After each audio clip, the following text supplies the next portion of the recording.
వాస్తులు, సాంప్రదాయాలు, ముహూర్తాల యొక్క మూర్ఖతలోనికి వెళ్ళిపోతూ ఉన్నాడు. వాక్యాన్ని దేవుని జ్ఞానంగా అర్థం చేసుకోకుండా సాతాను యొక్క ముసుగులో మనం పడిపోతూ ఉన్నాం. గమనించాలని నేను మీకు తెలియజేస్తా ఉన్నాను. రెండవది, sometimes we may be veiled by wishful thinking. మన కోరికలు, మన ఇష్టాలను దృష్టిలో ఉంచుకొని వాక్యాన్ని చూడడం ప్రారంభిస్తాం. ఒక విషయం గమనించాలి. వాక్యాన్ని మనం ధ్యానం చేసుకునేటప్పుడు మన శారీరక బలహీనతలు కానీ, మనలో ఉండేటువంటి భావోద్వేగాలు కానీ వాక్యానికి నీకు మధ్య రాకూడదు. వాక్యాన్ని ధ్యానం చేస్తా ఉన్నప్పుడు దేవుడు వాక్యం ద్వారా నాకు ఏం బోధించాలనుకుంటున్నాడు. ఈరోజు చాలా మంది బోధకులైనటువంటి వారు ఏం చేస్తారు?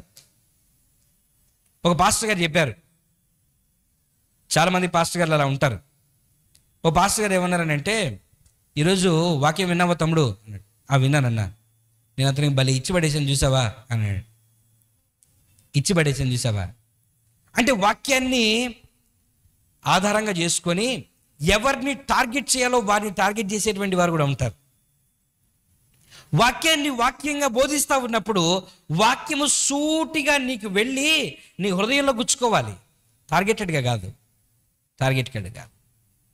వాక్యాన్ని ఏం చేస్తామంటే మన ఇష్టానికి, మన కోరికకు తగ్గట్టుగా దాన్ని అన్వయించుకోవడానికి ప్రయత్నం చేస్తాం. సాతానుడు ఆ రీతిగా మనలను ప్రేరేపిస్తాడు. మూడవది, sometimes we may be veiled by fragmented thinking. సంపూర్ణంగా వాక్యాన్ని చదవకుండా నీకు ఇది చాలే అంటాడు సాతానుడు. వాక్యాన్ని నేను పరిపూర్ణంగా చదవనివ్వడు. నీకు ఇది చాలే, ఇది సరిపోద్ది నీకు అని అంటాడు. ఒక ఉదాహరణ చెప్తాను. మనం పొద్దునే లేచి క్యాలెండర్లో వాక్యం చదివే అలవాటు ఎంతమందికి ఉంది? పొద్దునే లేచి క్యాలెండర్లో వాక్యం చదువుతారు చాలామంది. లేదంటే చాలామంది దైవజనులు ఈ దిన దేవుని వాగ్దానము అని పంపిస్తారు. వీడియోస్ కానీ, లేదంటే ఆడియో కానీ, లేదంటే ఒక పిక్చర్ కానీ.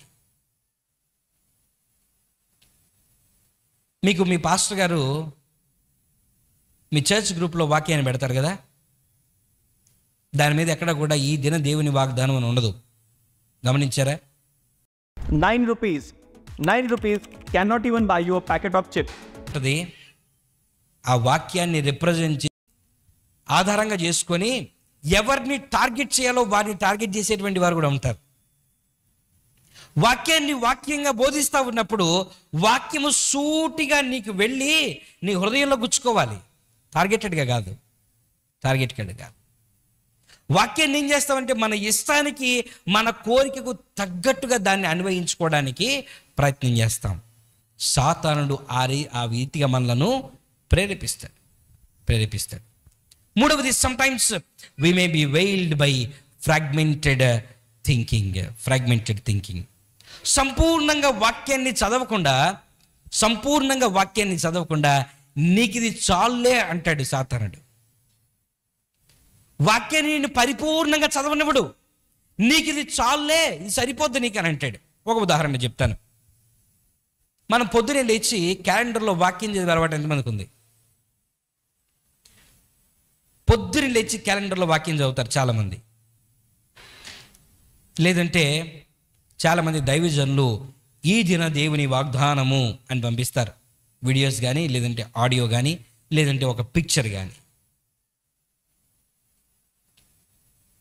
మీకు మీ పాస్టర్ గారు మీ చర్చ్ గ్రూప్లో వాక్యాన్ని పెడతారు కదా, దాని మీద ఎక్కడ కూడా ఈ దిన దేవుని వాగ్దానం అని ఉండదు. గమనించారా? వాక్యం ఉంటుంది, ఆ వాక్యాన్ని రిప్రజెంట్ చేస్తూ ఒక కొటేషన్ ఉంటుంది.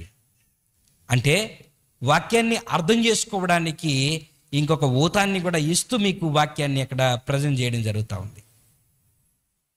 ఏమని ఉంటుందని అంటే, వాక్యాన్ని పొద్దునే లేచి క్యాలెండర్లో వాక్యం చదివారు, ఏమని ఉంటుందని తినక, ఆయన దూత నీకు కావలిగా ఉండి నేను రక్షించును అని ఉంటుంది. ఆయన దూత కావలిగా ఉండిని నిన్ను రక్షించు. ఈ వాక్యం చదవగానే అమ్మయ్యా చాలా హ్యాపీ.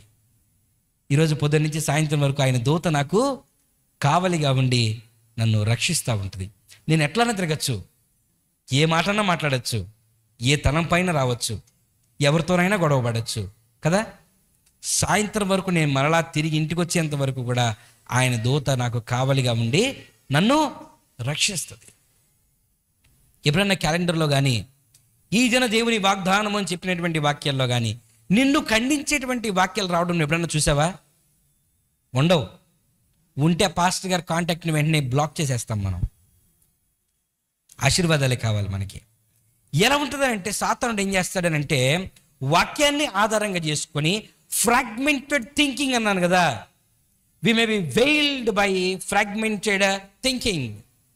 అంటే వాక్యాన్ని ముక్కలు ముక్కలుగా చేసేసి నీకు ఇది సరిపోద్దులే అని అంటాడు.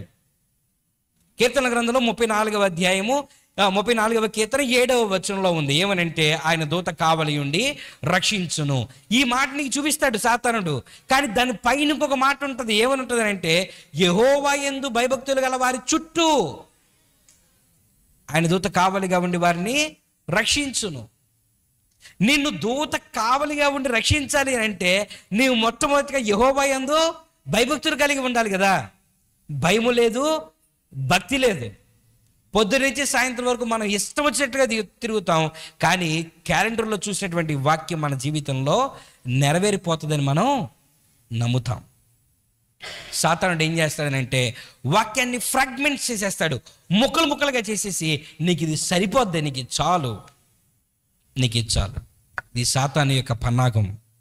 ఆ ముసుగులో పడ్డావా, సాతాను యొక్క ముసుగులో పడ్డావా, సంపూర్ణ సత్యాన్ని నీవు గ్రహించలేవు.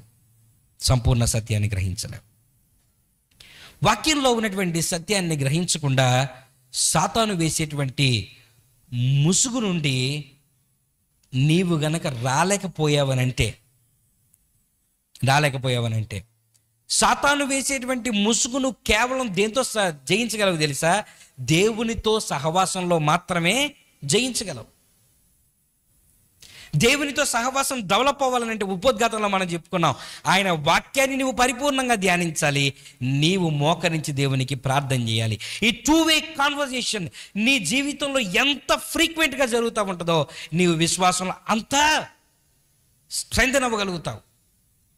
దేవునితో సహవాసంలో అంత స్ట్రెంగ్త్ అవ్వగలుగుతావు. అప్పుడు సాతానుడు వేసేటువంటి ముసుగు నుంచి నీవు తప్పించుకోగలుగుతావు. సాతానుడు వేసేటువంటి ముసుగులో నుంచి గనక నీవు తప్పించుకోలేకపోతే గనక ఏం జరుగుతుంది? సువార్త యొక్క సారాన్ని నీవు వంట పట్టించుకోలేవు. వాక్యాన్ని వింటాం కానీ ఆ వాక్యం విన్నది ఇక్కడితోనే ఆగిపోద్ది, ఇక్కడికి వెళ్ళదు. సువార్తలో ఉన్నటువంటి ఆ సారాన్ని, ఎసెన్స్ని నీవు దాన్ని గ్రహించలేవు. చర్చిలో